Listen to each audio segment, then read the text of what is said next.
Hello everyone, myself Ashish Umarkar. Welcome to the course Strength of Material. Today we are starting our new chapter, Moment of Inertia. This is the first chapter of our syllabus and it comprised of 6 marks in final examination. In previous video lecture we have seen a numerical on average torque. तो आपको अगर उसमें कुछ doubt है तो आप previous video से वो डाउट क्लियर कर लीजिए। आज के इस वीडियो के माध्यम से हम लोग सीखने वाले हैं concept of moment of inertia, उसके बाद law of parallel axis theorem and perpendicular axis theorem and meaning of each term in moment of inertia formula. तो आज के इस वीडियो के माध्यम से हम लोग मोमेंट ऑफ इनर्शिया के फंडामेंटल्स सीखने वाले हैं। ये वीडियो लेक्चर आपके नीचे दिए गए पीओ और पीएसओ को मैप करवा रहा है। चलिए देखते हैं सबसे पहले इनर्शिया क्या होता है। इनर्शिया आपने 10th में पढ़ा हुआ है, जिसमें मानो अगर एक कोई डिस्क है जिसको हम लोग गोल घुमाते हैं तो वो थोड़ी देर के लिए गोल ही घूमती रहती है ना। हम लोग उसको भिंगरी भी बोलते हैं। तो जैसे वो गोल घूम गया तो वो कंटिन्यूसली थोड़ी देर के लिए गोल घूमता है क्योंकि वो इनर्शिया की वजह से। तो इनर्शिया जो है, यहाँ पर देखिए यहाँ पर एक इंसान है जिसका इनर्शिया लेस है बिकॉज मास कम है। मास कम है तो इनर्शिया कम हो जाएगा। जिसका मास ज्यादा है उसका इनर्शिया ज्यादा रहेगा। तो यहाँ पर एक कम मास वाला अगर ज्यादा मास वाले के साथ टकराएगा तो ज्यादा मास वाला के ऊपर ज्यादा इफेक्ट नहीं पड़ेगा, पर कम मास वाले के ऊपर उसका इफेक्ट पड़ेगा। तो इनर्शिया यानी क्या होता है कि आप लोगों ने देखा हुआ है कि चलती बस में अगर आप लोग उतर जाए तो थोड़ी आपको एक मोमेंटम आ जाता है, थोड़ी देर के लिए आप लोग दौड़ते हुए रहते हो। या फिर कोई ग्लास के ऊपर आप लोगों ने एक कोई कार्ड रखा हुआ है, उसके ऊपर सिक्का रख दो और वो कार्ड को आप लोग अपने उंगलियों से तेजी से एक जर्क दे दो तो वो सिक्का जो है वो ग्लास के अंदर गिर जाएगा। ये सारी एक्टिविटीज आप लोगों ने 10th में हम लोगों ने किया हुआ है। तो वो होता है इनर्शिया। चलिए और एक अच्छे तरीके से देखते हैं। तो यहाँ पर देखिए एक स्लोप में हम लोगों ने कुछ चीजें जो है नीचे छोड़ी है। तो उसमें है फ्रिक्शनलेस क्यूब जिसमें फ्रिक्शन नहीं है। फिर सॉलिड सिलेंडर है, भरा हुआ सिलेंडर है। ये सिलेंड्रिकल शेल है, यानी ये एक सिर्फ शेल है, इसके अंदर कुछ भी नहीं है, खोखला है ये अंदर से पूरा। सॉलिड स्फीयर यानी ये पूरा भरा हुआ है, जैसा छर्रा होता है वैसा। और स्पेरिकल शेल, स्पेरिकल यानी बॉल जैसा, जो बॉल जो है अंदर से पूरा खाली होता है और जो अपने छर्रे होते हैं बियरिंग के अंदर के बॉल होते हैं वो पूरे भरे हुए होते हैं। तो यहाँ पर देखो सबसे पहले नीचे कौन आ रहा है जिसका फ्रिक्शन कम है। फ्रिक्शन कम है या फिर हम लोग बोलेंगे जिस उसके बाद आता है जिसका मास ज्यादा है। तो ये सब में मास किसका ज्यादा है, ये बॉल का जो कि पूरा भरा हुआ है सॉलिड। तो देखो ये इनर्शिया है जो हम लोगों को आपका जो स्पीड है या फिर आपका जो रुकना है या फिर आप जब गोल घूमते हो तो ये हर जगह पर जो है वो इनर्शिया वर्कआउट करता है। और ये इनर्शिया ही है जिसकी वजह से हम लोग किसी डायरेक्शन में खींचे जाते हैं, ठीक है ना। तो यहाँ पर आप लोग देख रहे हो कि जो सबसे हल्का रहेगा उस पर इनर्शिया सबसे कम रहेगा, जो सबसे भारी रहेगा उससे इनर्शिया सबसे ज्यादा रहेगा, ठीक है ना। तो चलिए देखते हैं। समझो साइकिल का व्हील है, उसको आप लोग थोड़ा सा गोल घुमा दो तो वो थोड़ी देर के लिए गोल घूमते ही रहेगा। तो ये जो घूम रहा है वो कंटिन्यूसली, वो बिकॉज ऑफ इनर्शिया है। तो ये इनर्शिया है जिसकी वजह से वो गोल घूम रहा है ना। तो इनर्शिया में आप लोगों को ये व्हील जो गोल घूम रहा है तो उसका एक सेंटर रहेगा। तो सेंटर के अबाउट ये गोल घूम रहा है। ओके, ये आप लोग ध्यान रखिए, इसको हम लोग आगे समझते हैं और अच्छे प्रकार से। तो देखिए मोमेंट ऑफ इनर्शिया क्या होता है। मोमेंट हमको पता है क्या होता है। मोमेंट में हम लोग किसी चीज का गोल घूमना यानी मोमेंट होता है। तो मानो इनर्शिया काम कर रहा है और वो इनर्शिया जो है वो किसी पर्टिकुलर एक्सिस के अबाउट गोल घूम रहा है। मानो आप लोग किसी भारी भरकम पत्थर को एक रस्सी से बांध लिए उसको गोल घुमा रहे हो और आप लोग वही एक छोटे हल्के पत्थर को भी गोल घुमा रहे हो, तो आपको क्या पता चलेगा, जो भारी पत्थर है उसमें गोल घुमाने में बहुत दिक्कत हो रही है और जो हल्का पत्थर है उसको गोल घुमाने में हम लोगों को आसानी जा रही है। तो मोमेंट ऑफ इनर्शिया में क्या होता है कि हम वो पर्टिकुलर इनर्शिया जो है वो मोमेंट ले रहा है। मोमेंट ले रहा है यानी गोल घूम रहा है। तो उसका कोई एक एक्सिस रहेगा जिसके अबाउट वो गोल घूमेगा। तो आपको सबसे पहले वो एक्सिस पता करना पड़ेगा कि जिसके अबाउट मोमेंट ऑफ इनर्शिया जो है मोमेंट लेने वाला है। तो यहाँ पर देखिए आप लोग सबसे पहले इसका डेफिनेशन याद कर लीजिए। आप ये यहाँ पर जो भी कुछ आपको दिख रहा है रिटर्न फॉर्मेट में, उसको आपको अपने कॉपी के अंदर उतारना है। These are the notes of your moment of inertia topic. तो यहाँ पर देखिए मोमेंट ऑफ इनर्शिया क्या है। It is defined as the algebraic sum of the product of area and the square of its distance from the fixed axis. Fixed axis यानी वो axis जिसके about वो घूमने वाला है, ठीक है ना। अल्जेब्रिक सम यानी क्या है, एडिशन, सबका एडिशन होने वाला है। और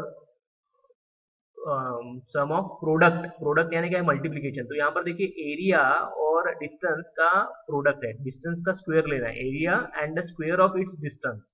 तो डिस्टेंस जो है उसको h से हम लोगों ने डिनोट किया है, उसका स्क्वायर और एरिया, इन दोनों का आपको मल्टीप्लीकेशन करना है यानी प्रोडक्ट कर लेना है, ठीक है ना।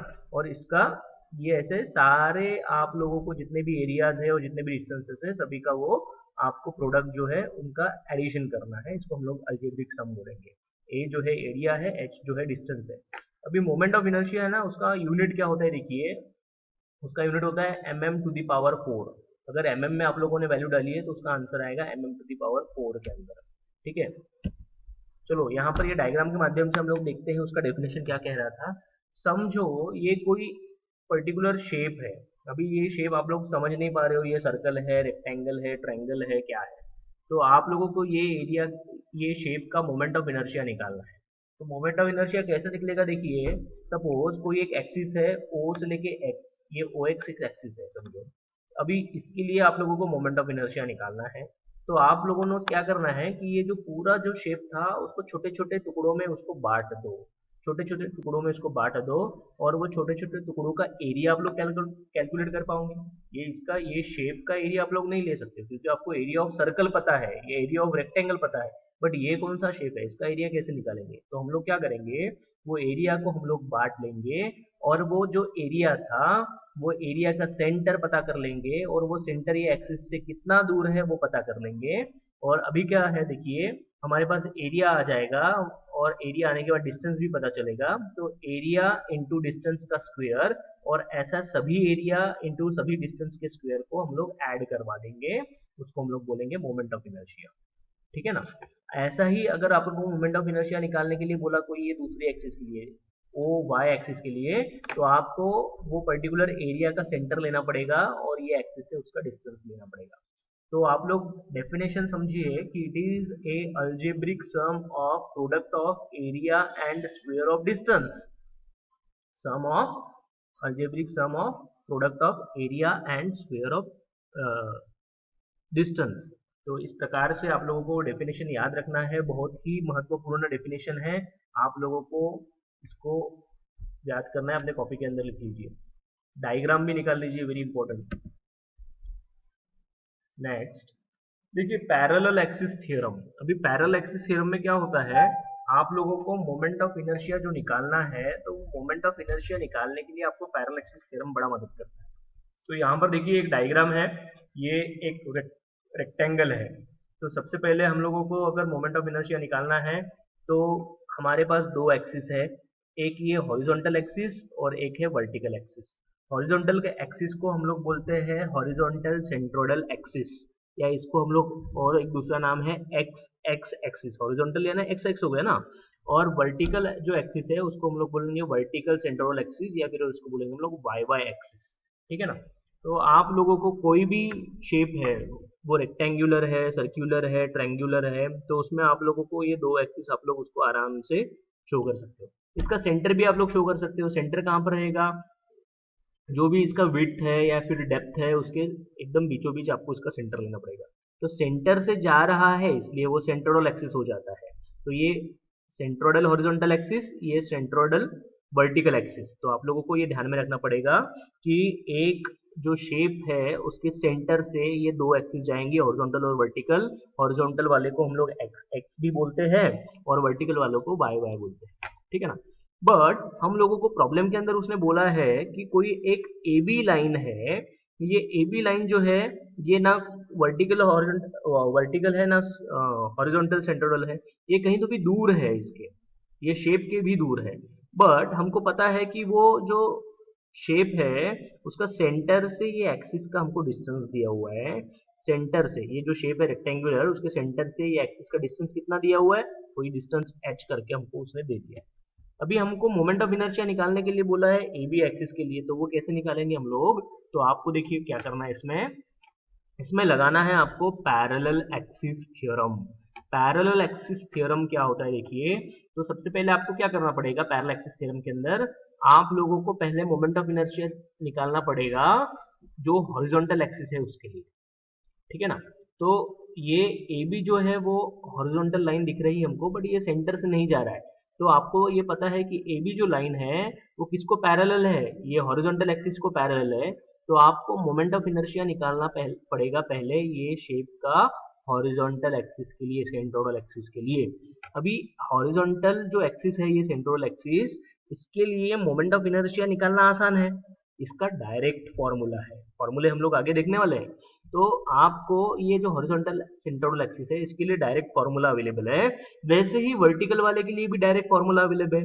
तो सेंट्रोइडल एक्सिस जो है उसके लिए फॉर्मूला अवेलेबल है, बट सेंटर छोड़ के थोड़ा सा भी दूर कोई एक्सिस है तो उसके लिए फॉर्मूला अवेलेबल नहीं है। तो आपको अगर वो एक्सिस के लिए मोमेंट ऑफ इनर्शिया कैलकुलेट करना है तो उसके लिए पैरेलल एक्सिस थ्योरम अप्लाई करना पड़ेगा। तो पैरेलल एक्सिस थ्योरम देखो कैसे काम करता है। पैरेलल एक्सिस थ्योरम बोलता है कि भैया moment of inertia of a plane section, कोई एक सेक्शन है उसका मोमेंट ऑफ इनर्शिया जो है अबाउट एनी एक्सिस, कोई भी एक्सिस के अबाउट, किसी भी एक्सिस के लिए मोमेंट ऑफ इनर्शिया निकालना है आपको, to the centroidal axis is equal to about any axis parallel to the centroidal axis. अभी देखो ये ए बी लाइन जो है सेंट्रोइडल एक्सिस एक्स एक्स को पैरेलल है, तो पैरेलल एक्सिस थ्योरम तभी जाके लागू होगा अगर ये पैरेलल रहेगा। तो आगे क्या बोलता है, is equals to the moment of inertia of the section about the central axis. तो आपको क्या करना पड़ेगा कि जो भी एक्सिस के लिए मोमेंट ऑफ इनर्शिया निकालना है वो कौन सी सेंट्रल एक्सिस को पैरेलल है वो देख लीजिए पहले।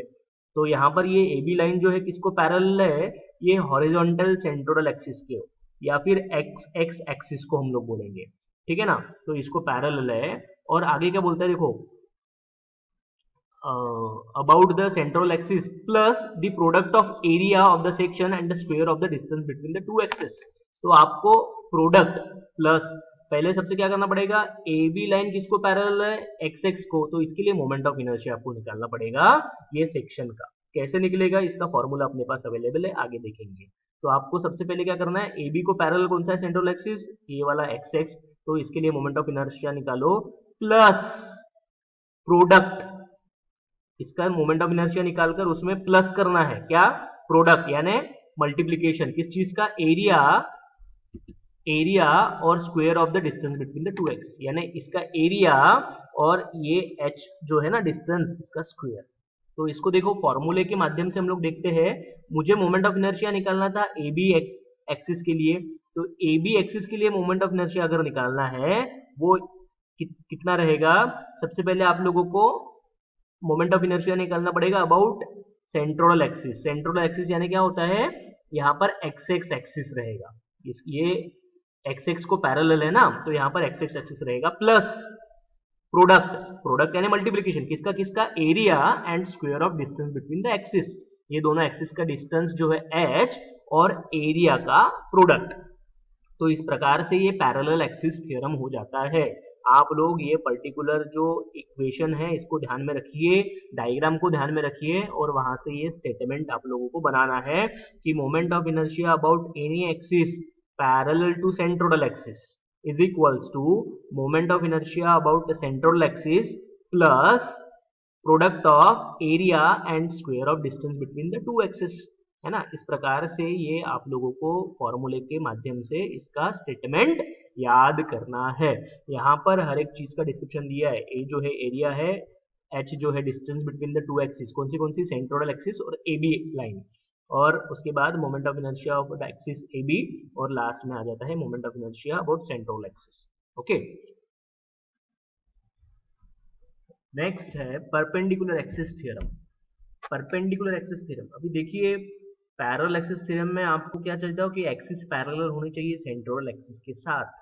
अभी यहाँ पर क्या होगा, एक्सिस परपेंडिकुलर चाहिए सेंट्रोइडल एक्सिस के साथ, ठीक है ना। तो यहाँ पर देखिए अपने जो कोऑर्डिनेट सिस्टम है उसमें 3 एक्सिस होती है, एक तो एक्स, वाई एंड जेड। तो अभी तक हम लोगों ने सिर्फ 2 ही एक्सिस की बात करी थी, क्योंकि अपना जो शेप था वो 2 डायमेंशनल था, और इसी 2 डायमेंशनल शेप में अगर आप लोग तीसरे एक्सिस की बात करते हैं तो वो जेड एक्सिस हो जाएंगी, और जेड एक्सिस जो है वो एक्स और वाई एक्सिस को होती है परपेंडिकुलर। तो ये हम लोग बात कर रहे हैं जेड एक्सिस की। परपेंडिकुलर एक्सिस थ्योरम में हम लोग कौन से एक्सिस की बात कर रहे हैं? जेड एक्सिस की। तो पैरेलल एक्सिस थ्योरम में एक्सिस कहीं पर भी हो सकती है, कुछ भी, कोई भी हो सकती है, बट परपेंडिकुलर एक्सिस थ्योरम में सिर्फ वो जेड एक्सिस ही रहेगा। तो यहाँ पर देखिए, मोमेंट ऑफ इनर्शिया अगर आपको जेड एक्सिस का निकालना है तो आपको क्या करना पड़ेगा? Moment of inertia about X axis निकालना पड़ेगा, moment of inertia about Y axis निकालना पड़ेगा, और दोनों का एडिशन करना पड़ेगा, तो आपको moment of inertia about Z axis मिल जाएगा। तो इसका स्टेटमेंट कैसा हो जाएगा? स्टेटमेंट देखिए, सिंपल सा एक मैं आपको बताता हूँ याद रखने के लिए, कि moment of inertia about Z axis is equals to summation of moment of inertia about X axis and moment of inertia about Y axis. इन दोनों का एडिशन, समेशन जो है वो अपना जेड एक्सिस का मोमेंट ऑफ इनर्शिया दिलवाएगा। तो देखिए इसका स्टेटमेंट क्या है? The moment of inertia of a plane area about any axis normal, normal का मतलब होता है perpendicular, okay, to the plane, normal to the plane is equals to the sum of moment of inertia about any two mutually perpendicular axis laying in the plane passing through the given axis। ठीक है ना? Given axis यानी ये देखिए, ये जो point है ना, यहाँ से ये तीनों एक्सिस पास हो रही है, ये जो पॉइंट है ये सेंटर ऑफ ग्रेविटी कहलाता है। सेंटर ऑफ ग्रेविटी यानी क्या होता है कि वो पॉइंट पे बॉडी का पूरा मास जो है वो बैलेंस हो जाता है। ओके, तो एक पॉइंट होता है जहां पर वो बॉडी का पूरा मास बैलेंस हो जाता है, वो होता है सेंटर ऑफ ग्रेविटी, और ये इसी में से तीनों एक्सिस जानी चाहिए, ये इसका रिक्वायरमेंट है। ये ऐसा होगा तभी जाके परपेंडिकुलर एक्सिस थ्योरम अप्लाई होगा, अगर इसमें से कोई भी एक्सिस दूर से अगर जा रही है तो ये अप्लाइकेबल नहीं हो पाएगा। तो यहाँ पर परपेंडिकुलर एक्सिस थ्योरम का स्टेटमेंट दिया हुआ है। ये जो आई जेड जेड है, ये आई जेड जेड को हम लोग पोलर मोमेंट ऑफ इनर्शिया भी बोलते हैं, टॉर्शन में देखा था हम लोगों ने। ओके, तो टॉर्शन चैप्टर में जो आईपी है या जे है उसको हम लोग बोलते हैं पोलर मोमेंट ऑफ इनर्शिया। तो पोलर मोमेंट ऑफ इनर्शिया कैसे निकाला गया है? वो परपेंडिकुलर एक्सिस थ्योरम से निकाला गया है। ओके, तो this is perpendicular axis theorem. Now next, radius of gyration. अभी देखिए, मोमेंट ऑफ इनर्शिया आप लोग जो बोल रहे हो, यानी मोमेंट हो रहा है, यानी कोई चीज घूम रहा है। अभी वो चीज जब घूम रहा है तो घूमने के लिए कुछ रेडियस तो लगेगा ही ना। घूमने के लिए रेडियस जो लग रहा है उसको हम लोग बोलते हैं रेडियस ऑफ गायरेशन। गायरेशन यानी घूमना, गायरेशन का मतलब होता है घूमना, स्पिनिंग, गोल घूमना किसी चीज का। तो रेडियस ऑफ, तो गोल घूमने का जो रेडियस है उसको हम लोग रेडियस ऑफ गायरेशन या के से इसको डिनोट करवाते हैं हम लोग। कहाँ से डिनोट करवाएंगे? के से। ओके, तो यहाँ पर देखिए, the radius of gyration of a given area about any axis is that distance from the given axis at which the entire area is assumed to be concentrated। ये हम लोग रेडियस जो गिनते हैं, अभी रेडियस गिनना है, लेंथ गिनना है, तो कोई पॉइंट से पॉइंट तक का गिनना पड़ेगा ना। तो एक तो सेंटर है जिसके अबाउट वो बॉडी घूम रहा है, दूसरा वो पूरे बॉडी का जो मास रहेगा वो जहां पर कॉन्सेंट्रेट हुआ है वहां पर वो पॉइंट से सेंटर से तक का डिस्टेंस ये रहेगा अपना रेडियस। अभी ये रेडियस है तो रेडियस होता है एमएम में, सेंटीमीटर या मीटर में हम लोग इसको कैलकुलेट करेंगे। जो भी अपना इनपुट रहेगा, एमएम में वैल्यू डालोगे तो एमएम में आंसर आएगा, सेंटीमीटर में डालोगे तो सेंटीमीटर में आएगा। ठीक है, और इसका फॉर्मूला है के स्क्वेयर, यानी रेडियस ऑफ गायरेशन का square is equals to I upon A. Okay, या फिर आप लोग और इसको और तरीके से लिख सकते हैं कि के का स्क्वायर अगर निकाल दो तो यहाँ पर आगे अंडर रूट लग जाएगा, स्क्वायर रूट लग जाएगा, है ना। तो स्क्वायर रूट ऑफ आई अपन ए। अभी ये रेडियस ऑफ गायरेशन जो है वो आपका एक्स एक्स एक्सिस के लिए हो सकता है या वाई वाई एक्सिस के लिए हो सकता है। तो वो केस में आप लोग क्या करेंगे, यहाँ पर अगर आप लोग एक्स एक्स एक्सिस के लिए निकालने के लिए बोला तो आपको लिखना पड़ेगा के एक्स एक्स। हम लोग एक न्यूमेरिकल देखेंगे उसमें आपको पता चलेगा, के एक्स एक्स लिखेंगे is equals to under root I जो है वो हो जाएगा एक्स एक्स। ठीक है, एरिया वैसे कॉमन ही रहेगा, एरिया एक्स एक्स के लिए भी सेम रहता है, वाई एक्सिस के लिए भी सेम रहता है, वो चेंज नहीं होता। Moment of inertia x axis के लिए चेंज होता है, वाई एक्सिस के लिए चेंज होता है, क्योंकि उसके फॉर्मूले अलग अलग है, हम लोग फॉर्मूले आगे देखने वाले हैं। तो moment of inertia radius of gyration x के लिए निकालना है तो आई एक्स एक्स हो जाएगा, वाई के लिए निकालना है तो आई वाई वाई हो जाएगा। ठीक है, तो this is the radius of gyration. Again देखिए रेडियस ऑफ गायरेशन यहाँ पे और एक अच्छा डेफिनेशन दिया है, it is the distance between the axis of rotation and the centre of gravity of any rotating object. तो आपको ये डेफिनेशन आप लोग लिख लीजिए, वो इसके पहले का डेफिनेशन अगर आपको लगता है बड़ा है तो ये वाला लिख लीजिए एक सेंटेंस में, ठीक है ना। तो यहाँ पर देखिए एक फैन अगर रोटेट हो रहा है, ये फैन की जो ब्लेड्स है, ये ब्लेड्स का सेंटर ऑफ ग्रेविटी अगर निकालते हो तो ये इतना इसका लेंथ है तो उसके सेंटर में रहेगा, ये सेंटर इसका ग्रेविटी का है ना। तो वहां से लेके ये पर्टिकुलर एक्सिस के अबाउट गोल घूम रहा है, तो वहां से लेके वहां तक का डिस्टेंस रेडियस ऑफ गायरेशन है, ठीक है ना। तो रेडिएशन ऑफ गायरेशन क्या होता है कि कोई भी मास जो गोल घूम रहा है उसका सेंटर और वो जो एक्सिस के अबाउट गोल घूम रहा है वहां तक का जो डिस्टेंस रहेगा, रेडियस रहेगा, उसको रेडियस ऑफ गायरेशन बोला जाएगा। यहाँ पर फिर से फॉर्मूला दिया हुआ है रेडियस ऑफ गायरेशन का, आपको ये सारी चीजें नोट करनी है, diagram is not that much important. अभी यहाँ पर चालू हो गए हैं फॉर्मूले, आप लोग डायग्राम निकाल लीजिए और साथ में इसके फॉर्मूले लिखने हैं। मैं जो जो आपको बता रहा हूँ वही वही चीज लिखनी है। अभी देखिए एक रेक्टेंगल है, तो रेक्टेंगल में आप लोगों को एक हॉरिजॉन्टल एक्सिस रहेगा, उसको एक्स एक्स एक्सिस बोलेंगे, वर्टिकल एक्सिस रहेगा उसको वाई वाई एक्सिस बोलेंगे, सेंटर में रहेगा इसका सेंटर ऑफ ग्रेविटी जिसको हम लोग जी से डिनोट करवा देंगे, इसका जो हॉरिजॉन्टल डिस्टेंस है उसको हम लोग बोलते हैं बी, है ना, ब्रेथ का बी है, और जो ये वर्टिकल साइड है इसका ये कहलाता है डी, डेप्थ का डी। ओके, तो इसका एरिया निकालना है, तो एरिया कैसे निकालेंगे हम लोग, एरिया निकलेगा B into D. Okay, area निकल जाएगा बी इंटू डी। अभी आपको मोमेंट ऑफ इनर्शिया निकालने के लिए बोला एक्स एक्स के लिए, तो इसके लिए हमारे पास एक स्टैंडर्ड फॉर्मूला अवेलेबल है कि moment of inertia about rectangle about X x axis क्या हो जाएगा, इसको लिखना है आपको आई एक्स एक्स इस प्रकार से, is equals to B into D का cube upon 12। Okay, this is moment of inertia of rectangle about X X, very important formula, ये सारे फॉर्मूले आपको याद करने हैं। वैसे ही वाई वाई एक्सिस के लिए निकालना है तो डी बी क्यूब बाय 12। अभी लड़के यहाँ पर बहुत बार गड़बड़ कर देते हैं कि यहाँ पर देखिए यहाँ पर डी को क्यूब लगा हुआ है एक्स एक्स के फॉर्मूले में, वाई वाई में आपको बी को क्यूब लगाना है। ओके, ये इस प्रकार से आप लोगों को ये डायग्राम निकालना है और ये दो फॉर्मूले लिखने हैं, I X X I Y Y. Okay, next section, hollow rectangular section. Hollow में क्या होता है, हॉलो में होता है बाहर का एक डायमेंशन आउटर डायमेंशन, अंदर का एक डायमेंशन इनर डायमेंशन। तो बाहर के जो डायमेंशन रहेंगे उसको हम लोग बी जो बोलेंगे वो कैपिटल बी हो जाएगा, यहां से इतना ये जो डिस्टेंस है वो कैपिटल बी रहेगा और यहां से इतना जो है वो कैपिटल डी रहेगा। वैसे ही अंदर के जो डायमेंशंस रहेंगे वो स्मॉल बी और ये रहेगा कैपिटल बी, स्मॉल बी, एक स्मॉल बी और कैपिटल डी, ठीक है ना। तो इस प्रकार से ये फॉर्मूला रहेगा। तो इसका फॉर्मूला देखो, आई एक्स एक्स जो है moment of inertia about X X क्या हो जाएगा, कैपिटल बी डी का cube upon 12 minus small B D cube by 12, है ना। या फिर आप लोग इसको ये तरीके से भी लिख सकते हैं 1/12 is equals to B D cube minus small B D cube. वैसा ही वाई वाई के लिए क्या हो जाएगा, moment of inertia D B का cube upon 12 minus small D B का क्यूब अपॉन 12, ठीक है ना।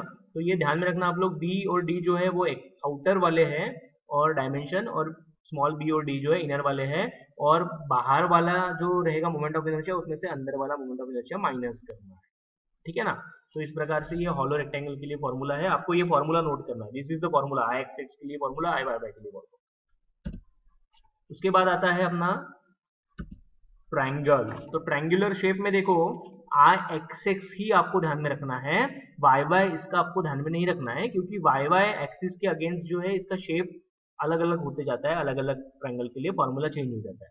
तो आपको एक एक्स एक्स के लिए ध्यान में रखना है, एक्स एक्स यानी हॉरिजॉन्टल एक्सिस, तो उसके लिए मोमेंट ऑफ इनर्शिया का फॉर्मूला क्या है, बी एच क्यूब बाय 36। अभी बी यानी क्या है, बी यानी बेस है और एच यानी इसका हाइट रहेगा, ये आपको दिया रहेगा प्रॉब्लम में बी और एच। आपको सिंपली क्या लगाना है formula B H cube by 36 और you will get the answer of moment of inertia about X X. वैसा ही moment of inertia about triangle का बेस, ये जो बेस है ना ये एक लाइन है, तो अगर आपको बोला कि moment of inertia about A B निकालो तो उसके लिए आपको डायरेक्ट फॉर्मूला है बी एच क्यूब बाय 12। आपको इसके लिए पैरेलल एक्सिस थ्योरम लगाने की जरूरत नहीं है, डायरेक्ट आप लोग ये मोमेंट ऑफ इनर्शिया का फॉर्मूला लगा दो बेस के लिए, ठीक है ना।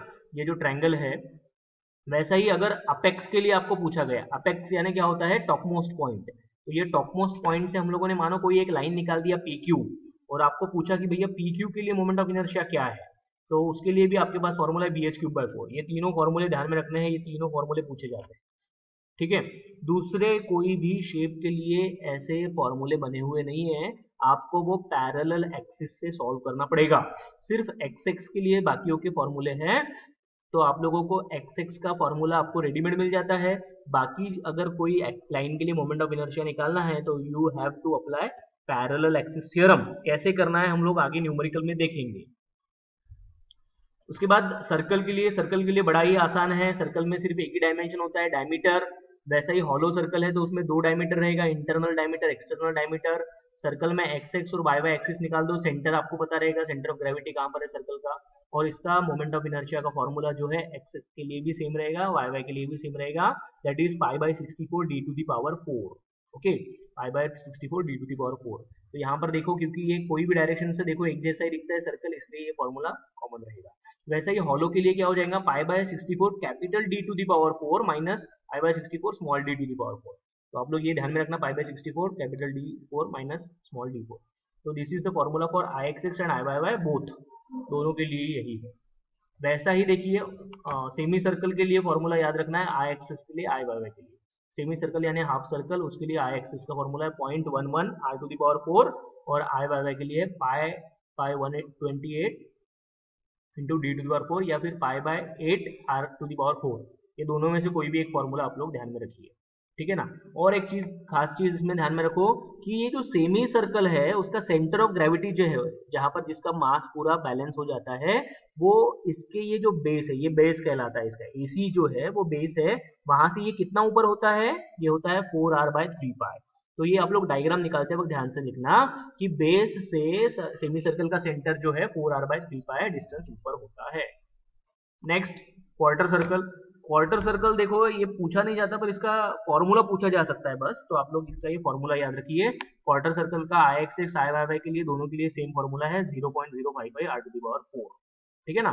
तो these are the various formula. कुछ कुल मिलाकर 7 फॉर्मूले हम लोगों ने देखे, इसके अलावा भी कुछ फॉर्मूले रहेंगे, बट ये 7 जो है वो अपने सिलेबस से रिलेटेड है, तो आपको इसी के ऊपर फोकस करना है, आपको दूसरे कोई फॉर्मूले के लिए नहीं जाना है। अभी इसके अंदर आपको एरिया भी पता रहना चाहिए।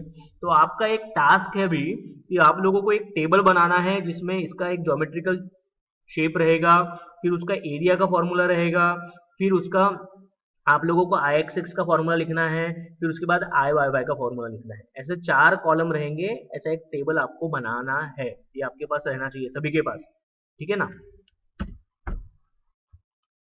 So these are the some questions which are likely to be asked in MSBT।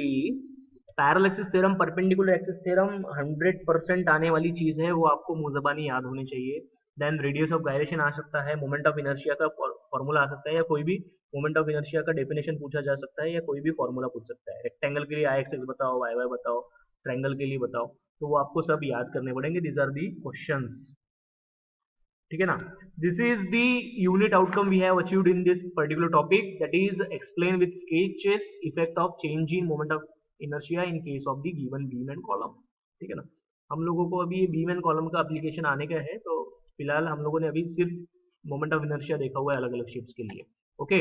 और आज की वीडियो में हम लोगों ने मोमेंट ऑफ इनर्शिया क्या होता है, parallel axis theorem, perpendicular axis theorem क्या है वो देखा है, और मोमेंट ऑफ इनर्शिया के फॉर्मूले देखे हुए, ठीक है ना। और these are the program outcomes mapped with this particular video lecture। Thank you. Next video lecture में हम लोग न्यूमेरिकल स्टार्ट करने वाले हैं स्टैंडर्ड बेसिक शेप्स के।